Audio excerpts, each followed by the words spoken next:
Hi, my name's Veronica Tamsitt. I'm a postdoc at University of New South Wales, and today I'm talking about ocean CDR storage permanence along with my colleague Julius Busecke from Columbia University. So just to start, as a brief outline of the talk, I'm going to start with talking about where are we at with ocean storage permanence. So I'm going to start with a brief introduction to the permanence problem. Then I'm going to talk about the importance of the complex three-dimensional ocean circulation on permanence, and finally on some existing research on ocean ventilation and permanence. And then Julius is going to take over and talk about where are we headed, including what are the challenges in constraining ocean ventilation timescales, and a little bit about maybe a pathway forward. So I just want to start with a little bit of an intro to CDR permanence. And I grabbed this Wikipedia definition of CDR, and it says carbon dioxide removal, also known as greenhouse gas removal, is a process in which carbon dioxide gas is removed from the atmosphere and sequestered for long periods of time. So this is the key point I've highlighted here, is that the long period of carbon storage is both assumed and inherent in the definition of carbon dioxide removal, but it's also very vague. Here it just says long periods of time. It's not clear. Is that 100 years, 1,000 years, 10,000 years? This is clearly a big issue for CDR because different CDR methods have very different timescales of carbon storage.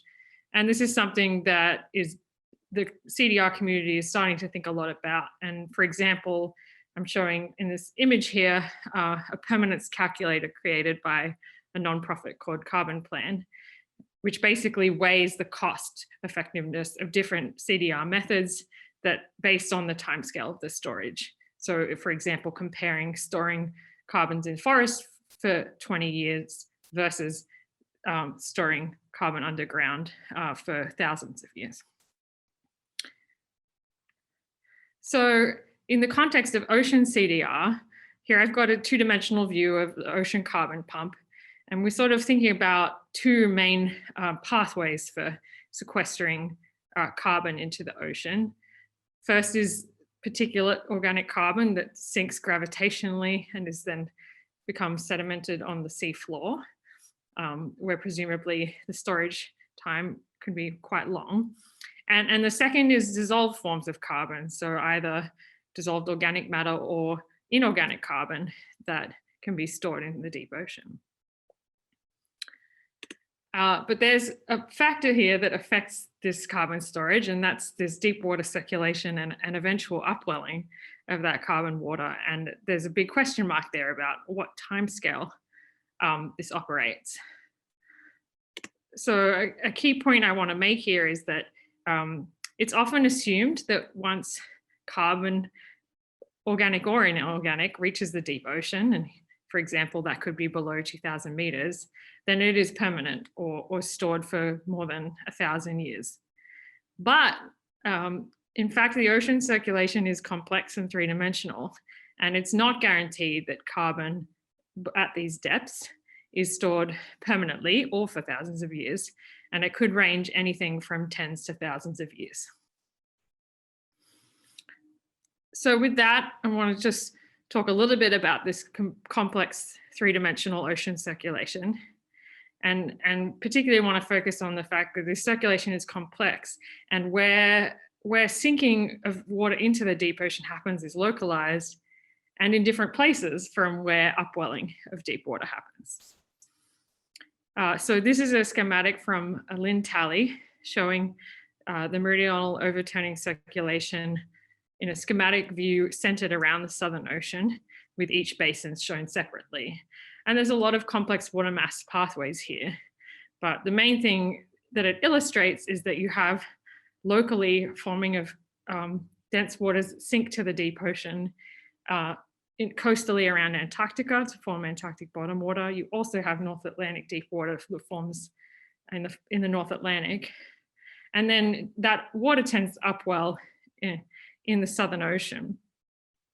And then on top of that, you've also got different pathways of intermediate and shallow waters in the tropics and in the North Pacific.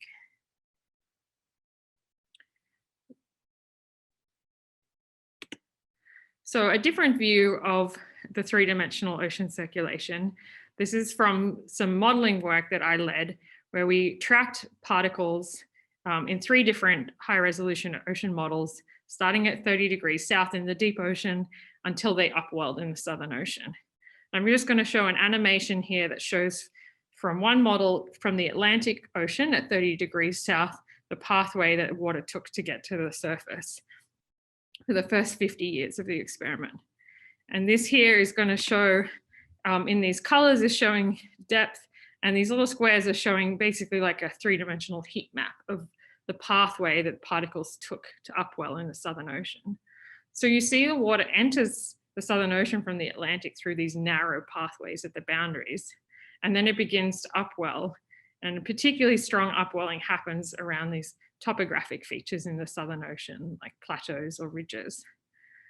And so this pathway is much more 3-dimensional and complex than the sort of typical 2-dimensional view of the overturning circulation that we're used to looking at.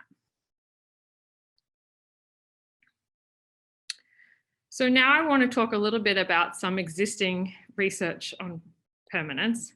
And first I want to make a note that there is actually very little research that exists specifically targeted at ocean CDR permanence.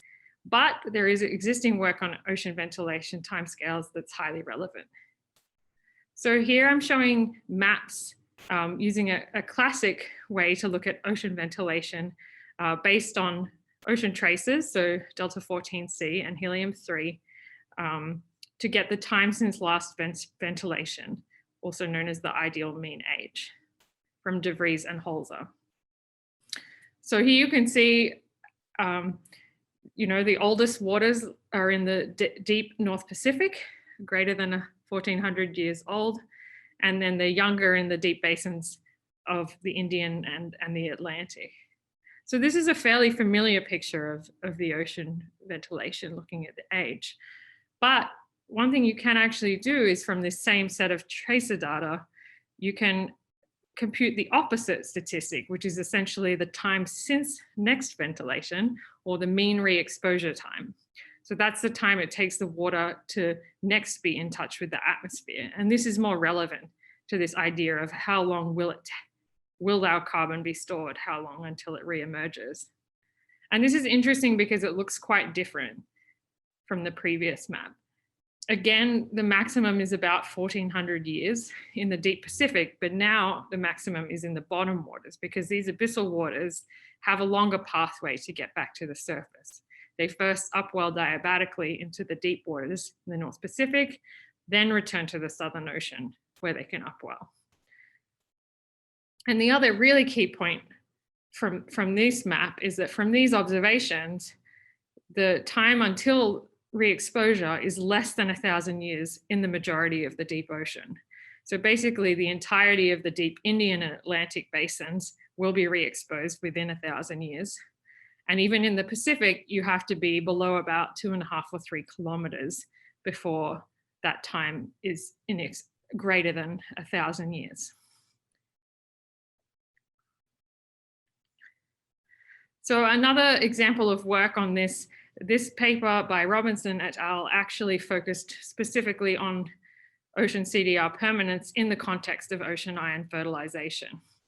So what they did is using a 1/4 degree ocean model, they looked at carbon export at 1,000 meters and released particles there, asked the question, how much of it remains sequestered below 1,000 meters and what timescale does it take to re-emerge? So the map in the bottom left shows the time until re-emergence in years in the top map, and the lower map shows efficiency. So essentially what proportion of the carbon remained sequestered. And what they found is that the majority of the carbon at 1,000 meters re-emerges within 100 years. At 2,000 meters, you have a better chance of remaining sequestered. But it was quite surprising that often 1,000 meters may be considered deep enough to be stored, but in the Southern Ocean, the re-emergence timescale is quite quick. Some more work looking at timescales from the Southern Ocean. So this is from the same model experiment I showed an animation from earlier. From 3 eddying models, we looked at the timescale of upwelling of deep water from 30 degrees south to the surface of the Southern Ocean, and found that the typical upwelling timescale was 60 to 90 years in these models, which is quicker than we kind of expected to find before this work. But again, notably, it's much slower from the Pacific than the Indian and Atlantic. And using the same set of model experiments, Drake et al. Compared the upwelling timescale from 30 degrees south to the surface of the Southern Ocean in different resolution models. So a 1 degree, a 1/4 degree, and a 1/10 degree. And what they found, as you can see, the arrows are pointing at here, the peak in upwelling time for the high resolution model is less than half the time of the low resolution model. And so this shows that the upwelling timescales are really model resolution dependent. And so pinning down the kind of timescales of ventilation in ocean models is really challenging because of this scale dependence. Thank you, Veronica. I think I want to start basically from one of your main points, that the storage permanence is not really just means that you have to sink or advect a substance below a certain depth, and that this sort of really plays into these regional based approaches where the differences between the permanence can be even larger. One of the points that I also want to stretch is that really knowing current conditions is not enough. It's already tough enough to know these conditions, but we also know that the ocean circulation is changing. And if we're looking at leaving substances behind in the ocean for hundreds of years or even more, we really need to understand how the ocean circulation will change in the future, and whether those estimates of residence time will still be accurate, or if they will change with continued or even reduced emissions, which might change the ocean circulation in non-trivial ways. And really the only way we can do that are coupled Earth system models. And I just want to stress that this is not a models versus observation discussion, but it really is sort of, this is what we need coupled Earth system models or coupled climate models for, is to make an educated forecast about the climate system, sort of aggregating all of the best knowledge we have about that system. But how well are we doing in that regard? So what I'm showing here basically are just 4 models I picked from the CMIP6 archive. And what I'm showing here is what Veronica showed in one of her earlier slides, is sort of an ideal age tracer that some of these models simulate, that gives you an idea of the time since the water was last in contact with the surface. And this is shown here as a 50-year average at the end of the pre-industrial control run, and at 500 meters depth. And you can see that there's quite large differences. There's not only differences in sort of the mean age, but there's also very much differences in the regional ages. In particular, the Southern Ocean seems like a place where there's differences in up to, or several hundred, up to 1,000 years. If you just like eyeball it over here. You cannot really from this infer directly how, like how long things would stay in the ocean, but it at least gives you an idea of how much we still have to go in terms of model development and understanding ocean transport processes,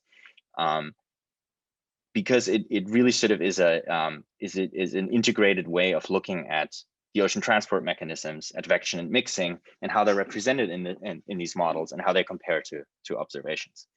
And these are highly critical for transporting carbon within the ocean and eventually even again out of the ocean. These differences get even larger when you look at the deep ocean. So here we're looking at completely different values in some of the models than the observational estimates, and even the differences between those models are can be up to several, like up to 1,000 years and more.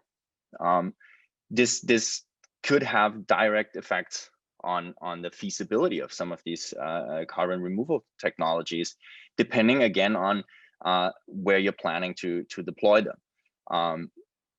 And since this doesn't really give me the time till next surface context, I just want to sort of point out this as a word of warning. This could directly affect the costs of these methods or just make them feasible or non-feasible.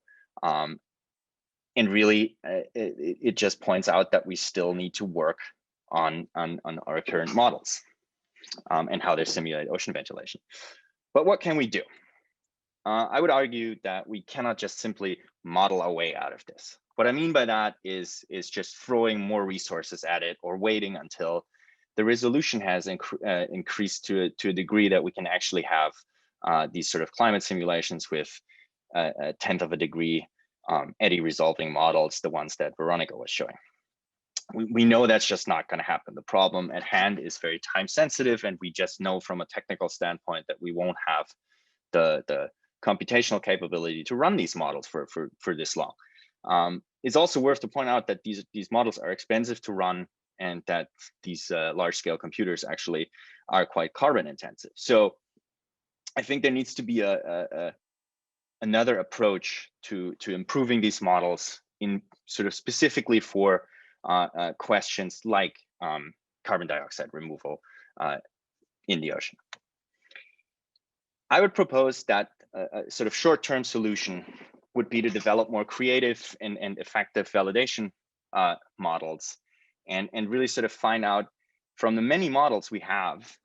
These are over 20 models in the CMIP6 archive. So we have a wealth of data, I think almost half a petabyte or more of model output.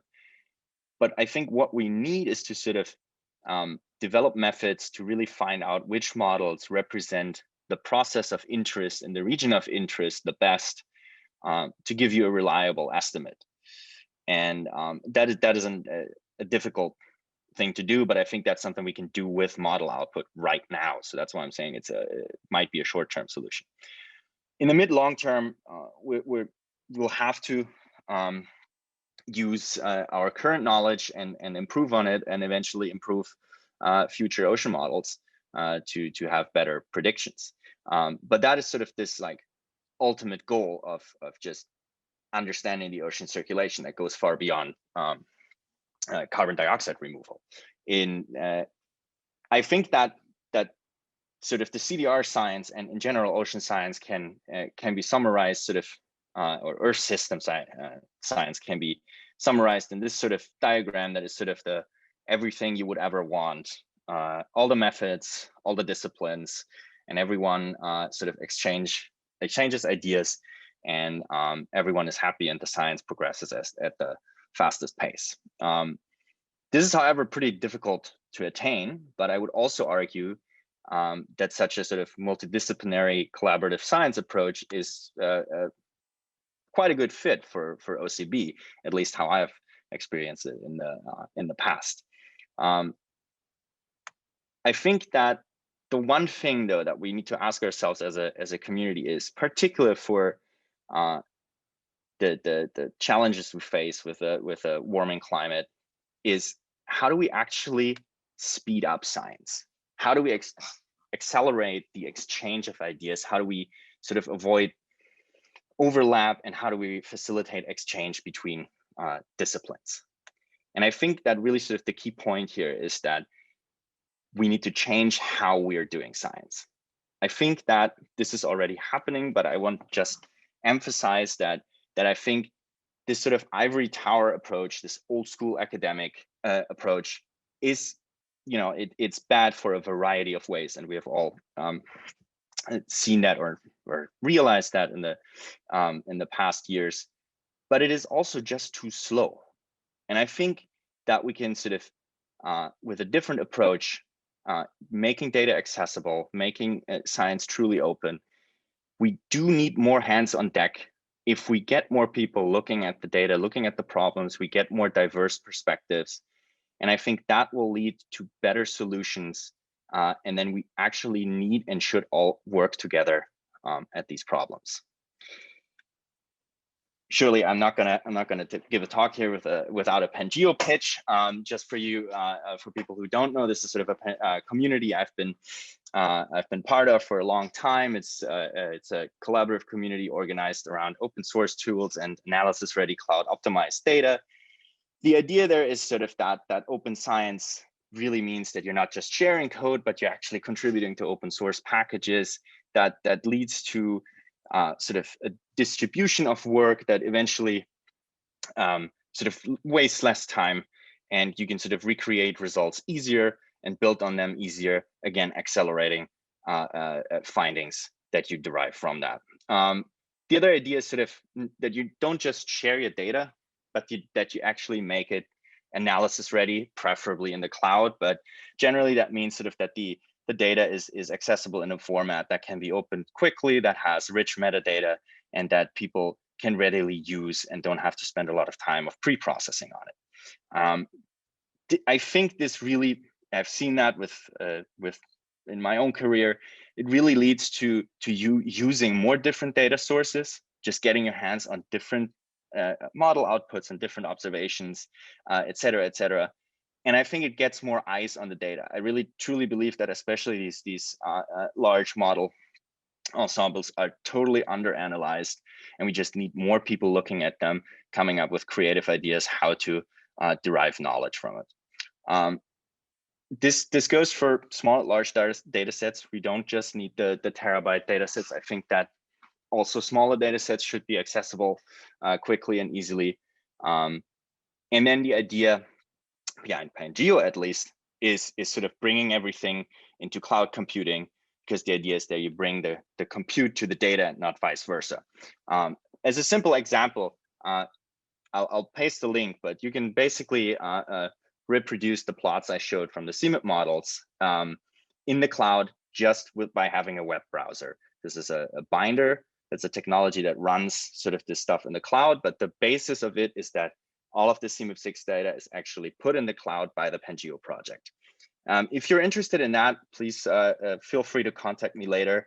If you want to put some of your data in the cloud, please check out Pangeo Forge. And sort of the last point that I wanted to make is that from our experience in the Pangeo project, I think that these sort of working practices make it also easier to sort of create connective opportunities with the private sector. And I think particularly in this topic, the CDR implementation, this is an important part that the scientists and the engineers and the people who actually pay for the carbon removal, supposedly, keep talking and keep collaborating on the same data sets and talk the same language, so that everybody pulls on the same string.